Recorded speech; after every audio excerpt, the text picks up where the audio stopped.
Hi, I'm Jamie Leventhal. And I'm Gio Bradley. And just in case you haven't heard it enough, we're from the WHYY Young Journalist Program. Jamie, what did you have for breakfast? Cereal.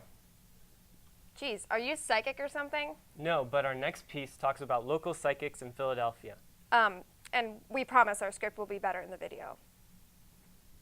Let's take a look. If you take a walk through South Philadelphia, you're sure to find the home of a psychic. Whether you're a curious stargazer or a troubled individual, the words of a psychic are sure to give you solace, either through their crystal ball or tarot cards, or even your own palm. But not everyone's a believer. These skeptics seek to challenge the claims made by psychics and create their own destiny. We caught up with believers, skeptics, and psychics to find out the scoop on the supernatural.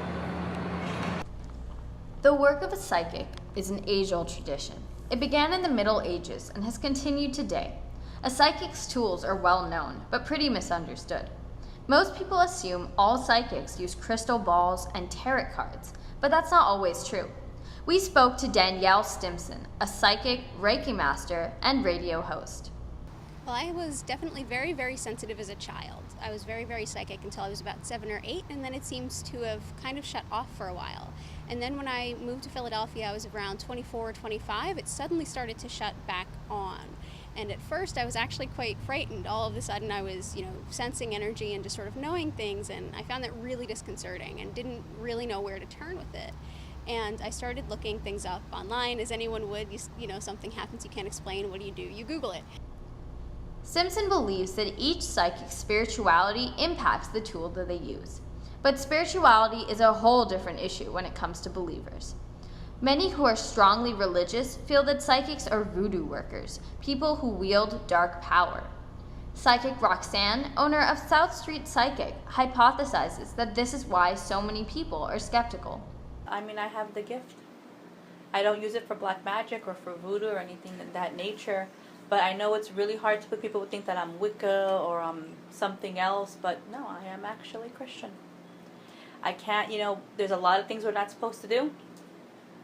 Smoking, drinking, piercing our ears is even against what we're supposed to do. But I know I have my gift from God, and that's what I do. Simpson also argues that while there are a lot more skeptics than believers, she has a very clear belief why. When I get interviewed on paranormal-based radio shows, there's a lot of skepticism there. And I think skepticism is a healthy thing. It's the logical mind saying, but wait, we can't explain how we know this information. How can this really be true? So skepticism, I think, is the mark of intelligence and of a healthy mind. Stimson argues that fear plays a huge part in this skepticism, and she reveals how her own ethics play in during a reading.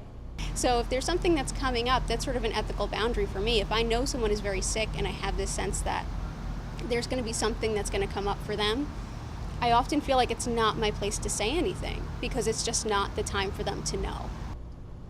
We wanted to see if the unbalanced ratio of believers to skeptics was real, so we spoke to regular civilians about their experiences with the supernatural and their own personal beliefs.